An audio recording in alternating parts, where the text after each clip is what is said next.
Hello everyone, welcome to my channel. আশা করি তোমরা সবাই ভালোই আছো। তো লাস্ট ভিডিওতে আমি তোমাদের সঙ্গে শেয়ার করেছিলাম নিরামিষভাবে গোবিন্দভোগ চাল দিয়ে খিচুড়ির রেসিপি, মানে ভোগের খিচুড়ি। তো আজ আমি তোমাদের সাথে শেয়ার করব মানে ভোগের একটা তরকারি, মানে নিরামিষ তরকারি। তো এখানে আমি অনেক রকম সবজি, বাঁধাকপি এগুলো দিয়েই করেছি।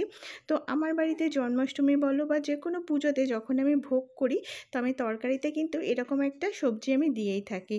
তো এই রেসিপিটা কিন্তু আমি ওই একই দিনে করেছিলাম, যার জন্য স্টার্টিং ভিডিওটা একই দেখাচ্ছে। তো তোমরা দেখো, আশা করি তোমাদের ভালো লাগবে। ভালো লাগলে লাইক শেয়ার করো। আর সামনেই তো জন্মাষ্টমী আসছে, তো জন্মাষ্টমীতে যারা যারা বাড়িতে পুজোর ভোগ করো তারা কিন্তু অবশ্যই এই সবজিটা একবার করে দেখো, খুব ভালো লাগবে। তো চলো দেখে নিই এটা আমি ঠিক কিভাবে তৈরি করছি। এই রেসিপির মেন ইনগ্রিডিয়েন্টস কিন্তু বাঁধাকপি। তো তার জন্য আমি প্রথমেই বাঁধাকপিটা ঝিরিঝিরি করে কেটে নিয়েছি। আর অল্প কিছু সবজি নিয়েছি যেগুলো এই তরকারিতে দিতেই হয়, সেটা হলো আলু, বেগুন আর কুমড়ো। কারণ আজকে আমি যেহেতু ঘরে খাওয়া দাওয়ার জন্য করব, তার জন্য বেশি লাগবে না। আর পুজোর সময় যখন আমি ভোগ করি তখন কিন্তু আমি এর মধ্যে সব রকম সবজিই দিয়ে থাকি, সেটাতে কিন্তু আরও বেশি ভালো হয়। তো সবার প্রথমে আমি একটা প্যানের মধ্যে রিফাইন তেল গরম করতে বসিয়ে দিয়েছি। এবার এর মধ্যে 5 ফোড়ন দিলাম ফোড়নে, এবং 5 ফোড়নটা কিন্তু পরিমাণে একটু বেশি দিয়েছি। দিয়ে দিলাম শুকনো লঙ্কা আর তেজপাতা। এইবার ফোড়নটাকে একটু নাড়াচাড়া করে নেব, বেশ 5 ফোড়ন আর শুকনো লঙ্কার একটা সুন্দর গন্ধ যতক্ষণ না আসবে।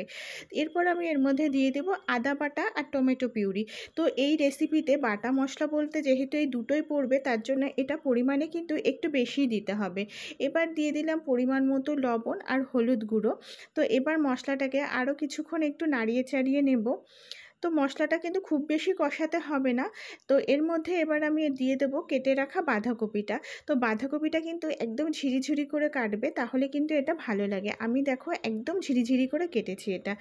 এবার মশলাটার মধ্যে ভালো করে কপিটাকে একটু মিশিয়ে দেবো।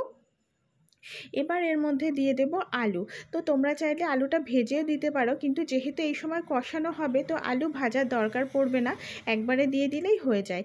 তো আলু আর ঝিঙেটা আমি এর মধ্যে দিয়ে দিয়েছি। এবার আমি ভালো করে এটাকে নাড়াচাড়া করে নিয়েছি। তো দেখো বাঁধাকপি থেকে কিন্তু অলরেডি জল ছাড়তে শুরু করে দিয়েছে। মানে বাঁধাকপি আর আলুটা যেহেতু সেদ্ধ হতে সময় লাগে, ওই জন্য আগেই দিয়েছিলাম। এবার এর মধ্যে কুমড়ো আর বেগুনটা দিয়ে দিলাম, কারণ এইগুলো তো সেদ্ধ হতে বেশি সময় লাগে না।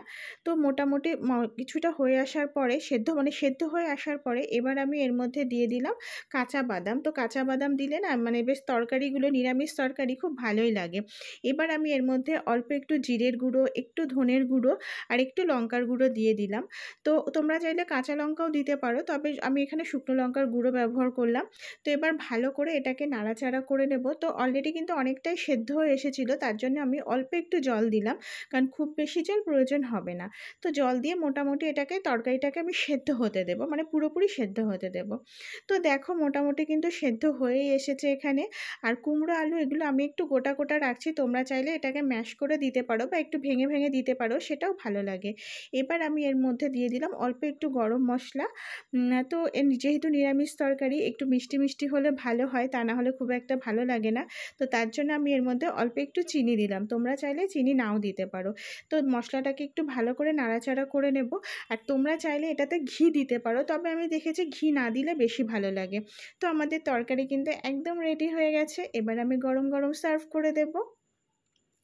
তো তোমরা দেখলে আমাদের নিরামিষ ভোগের খিচুড়ির সাথে নিরামিষ তরকারি কিন্তু একদম রেডি হয়ে গেছে। আর ওই যে আগের ভিডিওতে আমি বলেছিলাম যে এই দিন আমার ঘরে এটাই রান্না হয়েছিল ডিনারে। তো ছিল গোবিন্দভোগ চালের খিচুড়ি, আর ওই যে নিরামিষ তরকারি, আর বেগুনি, আর ছিল কুমড়ি। তো এইভাবেই আজকে আমাদের ডিনারটা জমে গেল। তো আজকে আমাদের রাতের মেনু কিন্তু এটাই ছিল, খিচুড়ি আর বাঁধাকপির তরকারি যেটা, আর বেগুনি আর কুমড়ি। তো যাই হোক, সামনেই জন্মাষ্টমী আসছে। আর শুধু জন্মাষ্টমী কেন, যে কোনো পুজোর ভোগে তোমরা কিন্তু এটা একবার ট্রাই করতেই পারো। আশা করি তোমাদের ভালো লাগবে। তো ভালো লাগলে লাইক শেয়ার করো, যারা চ্যানেলে নতুন প্লিজ আমার চ্যানেলটা সাবস্ক্রাইব করে দিও। তো আজকের মতো এখানেই